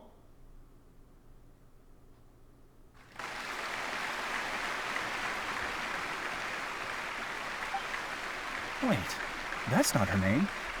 What's going on? I don't know. Maybe it's just a doppelganger. I've spent a lot of time out of the spotlight, and they didn't use my name during the curtain call either. Hopefully, not too many people recognized me. It's too bad that I had to break the one clear rule I'd managed to make for myself. even if I had no choice. Still, I have to admit that, despite everything, it felt good to be back on the stage again. Finally, we would like to give a special thanks to our artistic consultant and event coordinator, Miss Farina. Hey, that's not what we agreed on! Oh, so it was Farina after all. She's back! Honestly, what is he doing? He should have run that by me first. All right, calm down, don't be mad. This was a group decision. We just didn't want your contributions to go unacknowledged. After all, it's been the rule in Fontaine since ancient times that everyone's work, visible or invisible, is equally deserving of recognition. Yes, I know the rule, but it should still be applied on a case-by-case basis. I wasn't ready for this yet. It's no big deal. What's the worst that could happen? Oh, yeah? Well, since you think it's so easy, you can sign them for me. This is a great chat and all, but can we talk about that crazy thing that happened during the show? It nearly gave Paimon a heart attack. Paimon flew over to where she was supposed to be and was about to drop the prop vision, and then suddenly, a real one popped out of thin air! Mm-hmm. Oh, that. I've got no idea what happened there either. But hey, it worked pretty well, didn't it? I'll bet the audience has never seen such a realistic prop. Wait, what about Dolphy? I wonder how she's doing. Oh, let's go check on her as soon as we finish clearing the stage. Yes. Plus, she'll definitely want to hear how the end of the show went. If nothing else, we can safely say that we accomplished what we set out to do. Alright, cool. Okay, hold on. Yeah, pretty sure I can just teleport. But yeah, that pretty much explains how she got a vision. Okay.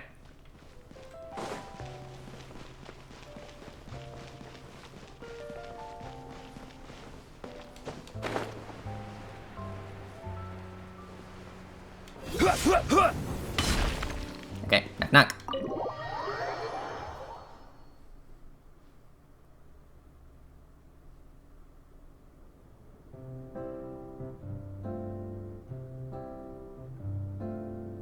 Ah, you're back. She's doing okay. Her condition stabilized after taking some of her original medication. From experience, though, I'd say she still needs a few more days of rest. How did the performance go? Was it a success? Did the audience like it? You'll be glad to know it was fantastic! Also, you're not gonna believe what happened while Farina was on the stage. You'll probably be able to read all about it in the Steambird first thing tomorrow morning. That's wonderful. I'm so sorry I failed to see it through to the end. I guess I was wrong to try and tough it out to begin with. Oh, don't worry about it. Like they told me after announcing my name during the curtain call, everyone's work deserves recognition. Even though you couldn't see it through to the final scene, the audience was very impressed by your performance. It's safe to say that you made your mark on this memorial show. Well, one way or another, we did it. I've had bad luck ever since I was born, so I never expect things to go smoothly in life. I'm just happy to know that we went out on a high note. That's all that matters. Blaming your bad luck again, are we? Maybe if you didn't push yourself past your limits so much, your illness wouldn't be flaring up all the time. Oh, don't you start. I don't have the energy to argue with you right now. Aw, you two clearly care a lot about each other. I don't know what you're talking about. You mean we never stop arguing with each other?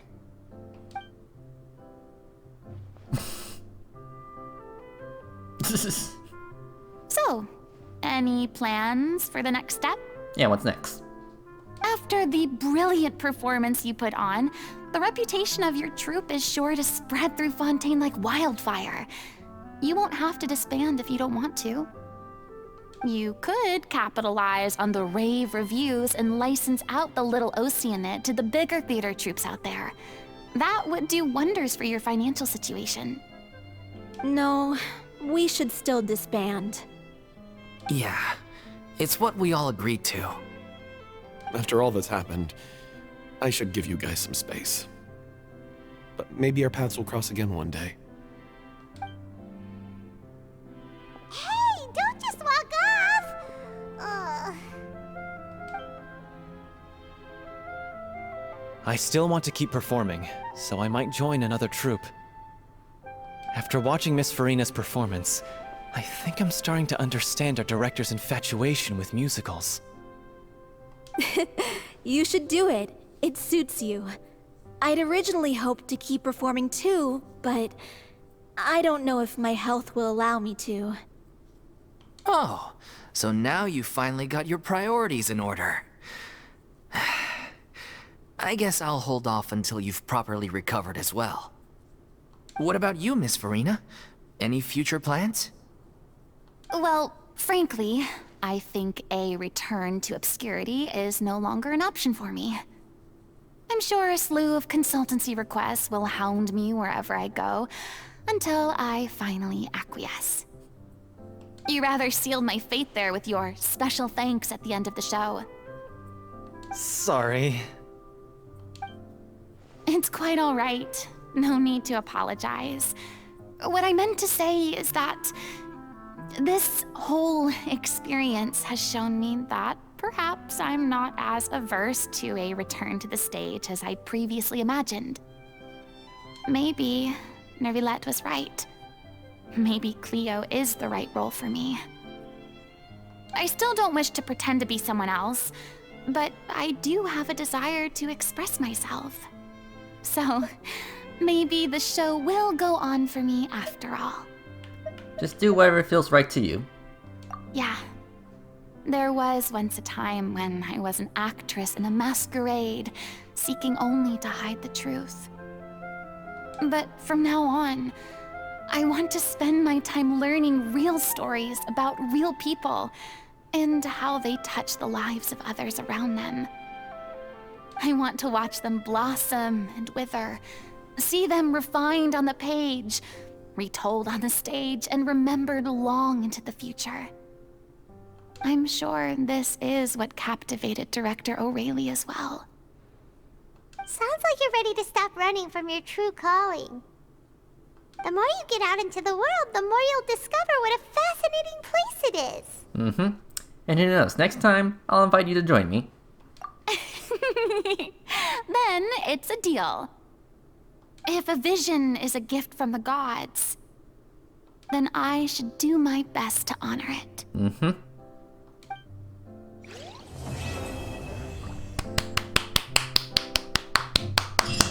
Holy crap, this was just amazing. Like, there were like multiple times throughout this quest where I wanted to cry. Like, holy shit.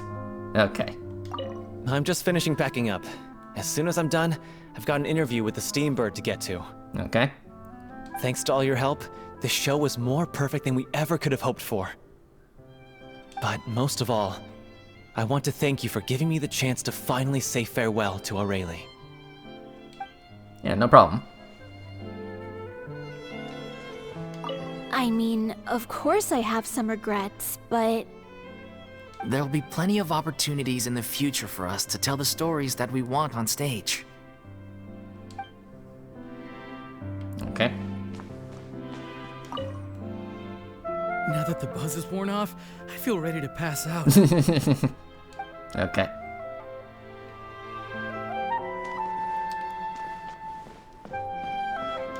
Thank you so much. I feel like I've rekindled the passion I had when I first joined the troupe. It might turn out to be too little, too late for me. But still, this has been the experience of a lifetime. Alright. And you, Farina? It's ironic to think that in my whole time as a god, I could only ever dream of receiving this kind of power. Yeah, it's kind of funny. And now that the gods have given me their blessing, it actually feels more like I'm finally able to take my fate in my own hands. Is that how humans feel about it as well? I guess so. Yeah, I guess you could say it's kind of a little ironic, like a human pretending to be an Archon has finally been acknowledged by gods and was granted a vision. I don't know, there's just something a little ironically poetic about that. I don't know. But yeah, Freya, I say you've redeemed yourself. Osmanthus what? Zhongli, shut up. But anyway, what was I? But yeah, Freya, you're a good person. Like I am very sorry that I've been so harsh to you, but again, I had my reasons. I thought you were useless. I thought you were annoying, but no, you were just playing the role of someone that you weren't. And now you have the opportunity to become the person that you want to be. So yeah. Alright. So yeah, I guess with that, I guess we will go back to the Opera House and make some wishes. Yeah, that's pretty much my plan. We're gonna make some wishes at the Opera House.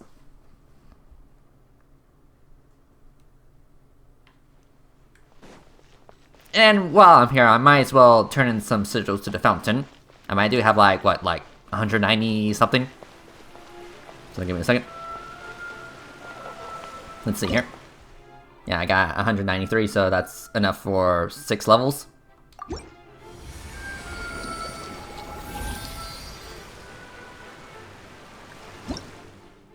Yep, 36. Alright, cool. Alright, let's see here. Some resin, 2 normal fates. Okay, got a catalyst piece. Cool.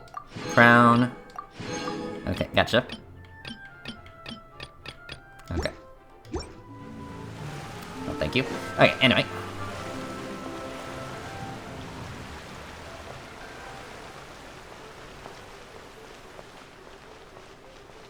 Okay. Right in here.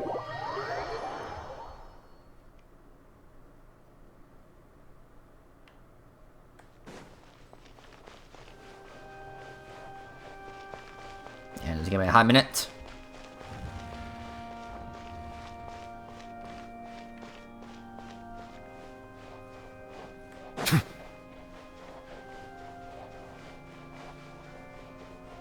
Almost there.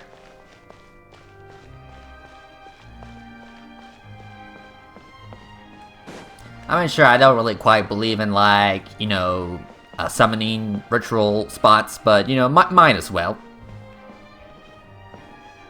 And again, this is only fitting. Okay, so here we go. So let's make some wishes. So here we go. So in phase 1, we got, well, obviously Farina herself and Baiju, and of course the 4 stars are Beto, Kale, and Charlotte. Yes. Now, obviously for the longest time, I did want Charlotte. Because, well, she's cute, she's funny, she's cool, she's awesome, and a good journalist.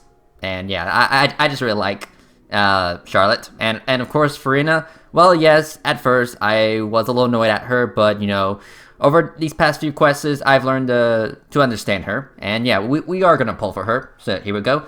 Now, let's see here. Now, if we do look at my history... Yes, my last pity was exactly 0. Yeah, my last wish was a Venti. So yeah, I'm literally starting from 0. So here we go. So yeah, our first 10.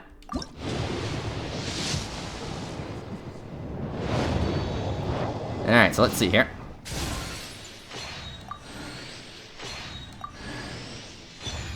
That's a Favonius Lance.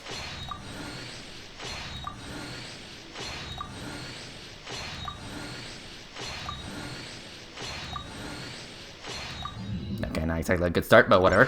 Okay, 20. I would like to see at least one Charlotte. That's a call light. Okay, whatever.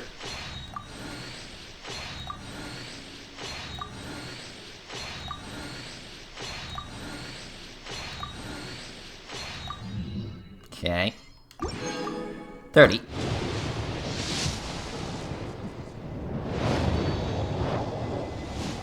Come on, give me a Charlotte. That's a Beto. Damn it. Come on, game.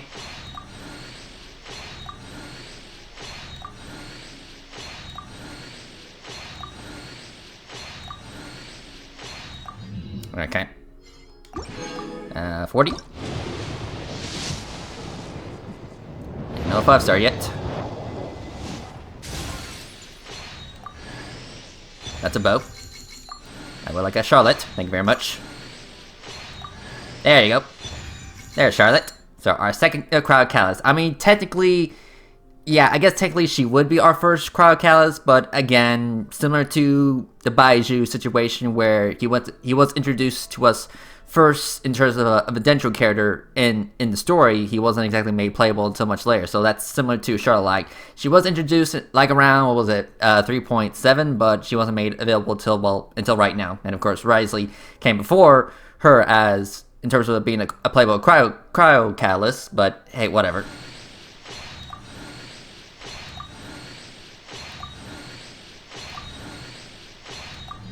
But regardless, we got her. So, sweet.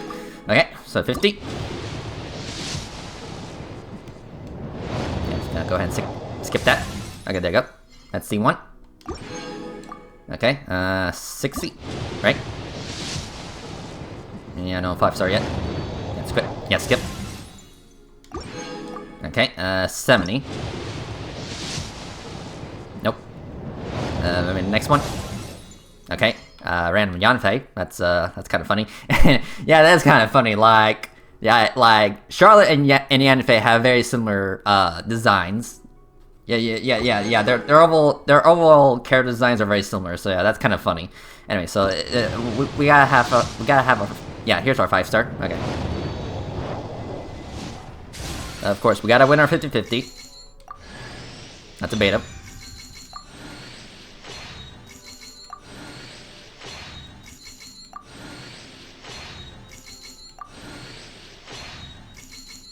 I'm kind of scared who's gonna beat. Okay, yeah, there you go. We got her. All right, sweet. All right, cool. Okay, and yeah, that leaves me with some fates to work with. Okay, shop. Let's see here. And also, yeah, I can buy this because my math was wrong at the time. Yeah, I can buy this. Yeah, I can buy some of these. Okay, so that leaves me with 64. But, of course, yeah, I do have 13,000 Genesis crystals because, well, I got those crystals for my birthday. Yeah, on my birthday I got like $100 worth of yeah, a gift card, $100 gift card worth of credits to get some Genesis crystals. Yeah, basically I just got Genesis crystals for my birthday. So I'm gonna hold on to those just in case. But yeah, I should be good. So in the next phase 2, we're gonna get Ayato and Sino. Yeah, not sure if I'm gonna get those two, but we will see. I mean, I will have to win my 50-50 in order to to actually achieve that. So yeah. Anyway, so let's see here, characters. All right, so let's take a look at Charlotte and Farina. Also apply some constellations while we're at it. So Beto's now C6, cool. And Kale. Yeah, just need one more. Oh yeah, Yanfei. Yeah. C3. And yeah, C4 where to get the shield for her. One day. Okay, anyway. So hello YouTube. Yeah, we'll start with Charlotte first. Yeah, you are C1. Alright, so let's see here. Yeah, let's do some level ups real quick. There you go.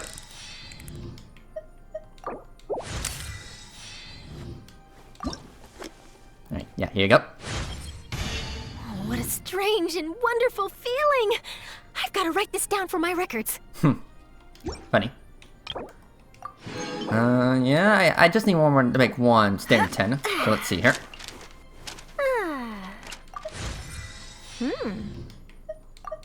Alright, there you go. Okay, yeah, here you go. So this stuff really does boost people's strength, huh? I thought it was all rumors, but now here I am, experiencing it for myself. Yeah, that's the power of grinding.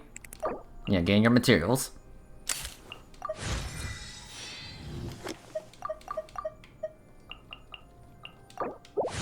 Okay. And here you go. Okay, cool.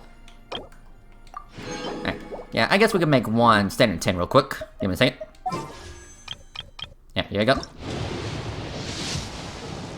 Yeah, this is purple. Yeah, skip. Another Kali. Okay. Yeah, I think Kali's now C6 now. Just give me a second.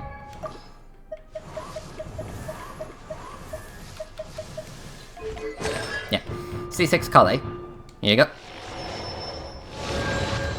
Okay. Anyway, so what was I? Yeah, let's keep going.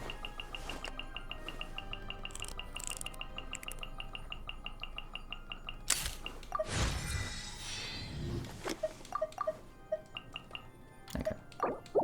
Yeah, there you go. Yeah, here you go. Have you done this for other people in the past too? Yes. Are the materials you use different? And if so, how? Also, I'm wondering... sorry. Force of habit. Okay. Yeah, like, was she breaking the fourth wall right there? You know, me collecting all these materials and spending my resin for the right stuff to upgrade my characters. So yeah, I don't know, I just think that's kind of funny.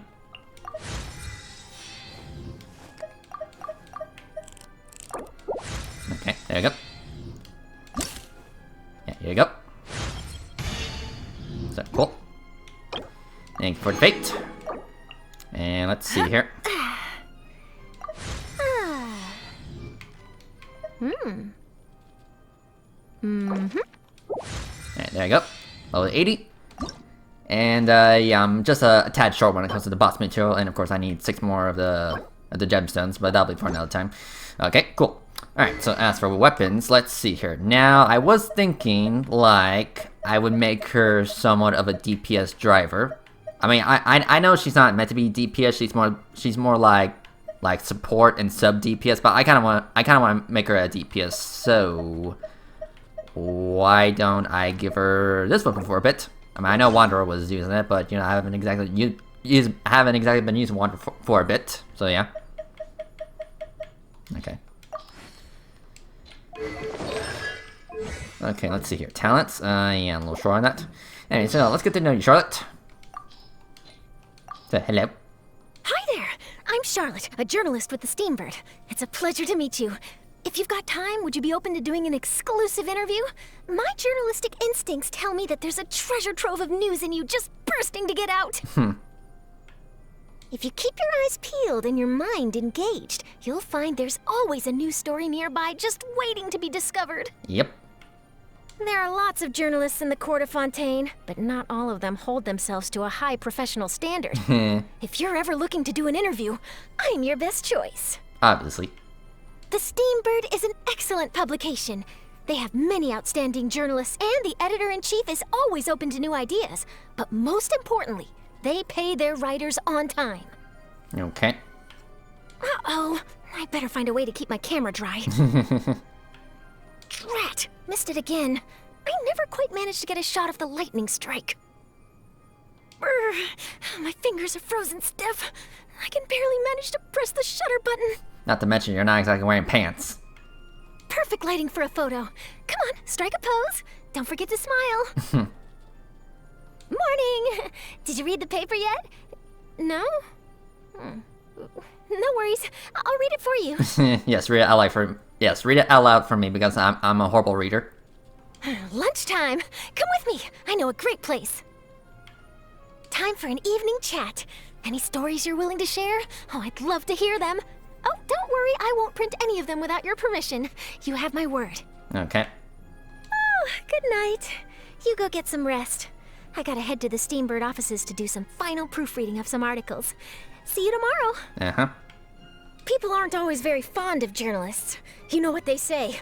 Lies are soft and malleable, but the truth is sharp and inflexible. Not to mention, gaming journalists do get a bad rep for being, well, terrible gamers. All right, the time has come for your interview. Ready to be a star? Just follow my lead and try to look good for the camera. You too, Paimon. You have the power of flight. Could you try to make it look a little more exciting? You're a credible source of the unbelievable truth. That's my journalistic motto. Yep, exactly. Credible and incredible at the same time. Huh? What's that? Oh, if I had to choose, then obviously being credible is much more important. But most readers would sooner pay money for sensational stories than mundane facts. So we have to focus on the most incredible true stories to keep our readers engaged. Okay. Allow me to introduce the one and only Monsieur Verite. He's not just any camera. He's my trusty companion and assistant. See his little hat and bow tie? Oh, I had those custom made by Chiori. Pretty neat, huh? I've got loads of other outfits for him too, all in different styles. He comes dressed to impress for every interview, whatever the occasion. I mean, that is pretty cute. I'm well aware that following the truth wherever it leads is risky business. But buried truths make exclusive news, so good luck trying to keep secrets from me when we need a good story. Telling journalists in this world with a strong sense of journalistic integrity. I make it my goal to provide the public with only the best exclusive news through powerful, engaging, and honest reporting. Okay. I love collecting different camera lenses. They all have different strengths. Some might have an incredible range of focal lengths. Others might have a really wide field of view. Oh, and there's also more novelty ones that can apply special effects to the image. Take this one, for example. When you take a portrait photo with this, it turns their face all chubby. Come on, I'll take one of you. And you, Paimon. I think Paimon's already chubby enough as it is. I've ended up with a less than favorable reputation in some people's eyes. I think it's because I can sometimes be a little bit, intense in interviews. Now, whenever I show up to interview someone, they're always really wary of me. But in my defense, with some people, you really have to put the pressure on or they won't open up. Sweet things are my weakness. However big the main meal, I can always manage a dessert or several. Or as my mother puts it, there's always a special place reserved in my stomach for dessert. Oh, spicy food doesn't agree with me at all. It's like my stomach is fitted with a super sensitive spice detector or something, because even the mildest hint of chili will set it off. One small bite and the stomach ache begins. And it always lasts for like an entire day. Ugh. Alright, note to self, don't give her anything spicy. You're a good chef. Oh, any interest in starting a culinary column in our paper? I know just how we could slot you in. Hey, not bad. Would you mind teaching me how to make this sometime? Whew-wee. This is a juicy news story with a gut-wrenching conclusion. Okay, so about my birthday. Happy birthday! Did you read today's Steambird yet? No. I put a birthday greeting in there for you. Nope. Wait, you still haven't bought a copy? No. No problem. I picked one up before leaving the office. Look, here it is.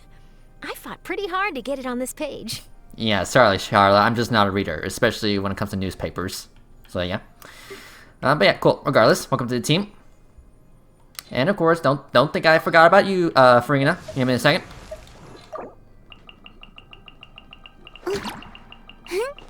And give me a hot second. Yes, that's very cute. Yeah, I have not been farming these materials because, well, they're in the new area, and, well, I haven't been to the new area yet because, well, I want to wait until I actually get to that new area and say, like, in a side quest or exploration episode. So, yeah. Yeah, that'll definitely be for next time. Now, as for your weapon, you are indeed sword user. And, again, I'm not going for your signature. So, yeah. What are some good options? I guess I could give you this other Livonia sword. Sure, here you go. Though I could give you this. Yeah, sure. Yeah, I say that look good on you. Okay, cool. Yeah. Alright, profile. Alright, hello, Farina. Why are you just standing there with your mouth gaping? You must be stunned and at a loss for words. Understandable. It is I, after all. Fontaine's most beloved star, Farina. I'm on a very tight schedule, so you're lucky to even get an appointment with me. Aren't you retired from godhood? Just saying. Tea parties are a must for the well-mannered. If you'd like to learn the proper etiquette, I'd be happy to teach you. Ugh, boring. Isn't there anything else more interesting to do? Being too popular can be such a hassle. Who knew the people would adore me so much?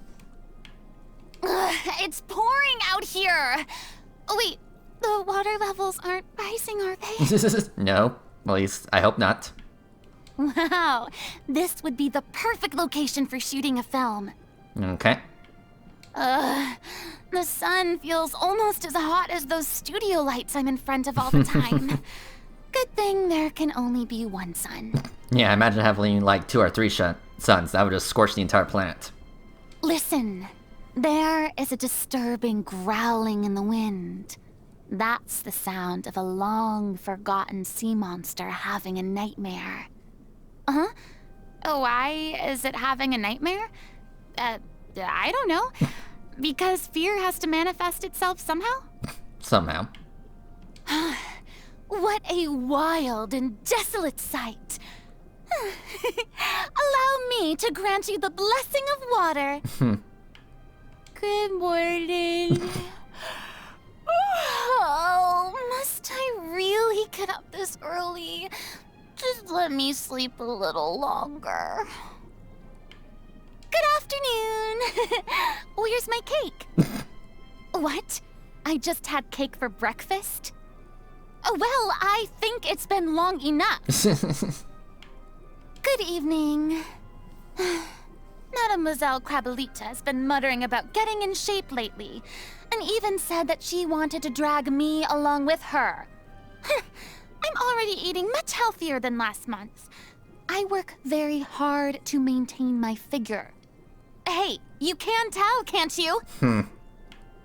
I'm getting sleepy myself. See you tomorrow. Remember to wake me up on time. Okay. Who are these people at the tea party? Why, they are my loyal followers, of course. All right, I suppose I'll introduce them to you. This is Mademoiselle Crabeletta, my most adorable maid, although she accidentally cuts my outfits from time to time. This is Surintendant Chevalmeron, my reliable housekeeper who keeps my busy life in order. And finally, the one keeping everybody in line is Gentilhomme Usher, my loyal conferencier. I may have allowed you to participate in my tea party, but you'll still need to work hard to gain their approval. Okay. Given that we know each other, you may relax a little and needn't act so respectfully in my presence. Wait, what's that expression on your face? Don't tell me that you've never respected me from the very beginning. Well, technically, yeah, I guess I was a little mean at you at first, but again, I didn't know at the time. Just saying. Fontaine's Opera House has seen several reforms, and with each reform, opposition was to be expected. As I remember, crowds would often gather in the Opera House making a ruckus. Then, one time, it became so loud my ears were ringing. I frightened them by stating, "I forbid anyone from discussing such pointless matters." I clearly remember Nerilette tapping his cane on the ground at that precise moment, while the whole place immediately fell silent. Sometimes I can't help but inadvertently show my intimidating side. I hope my people understand. I really like the Lumitoile. Those creatures can glow and shine in even places where no one sees them. That's what I call a true star.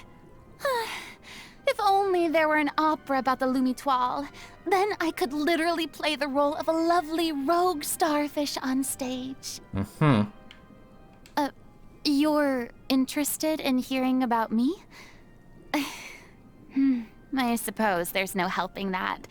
After all, I was once the biggest celebrity of all Fontaine.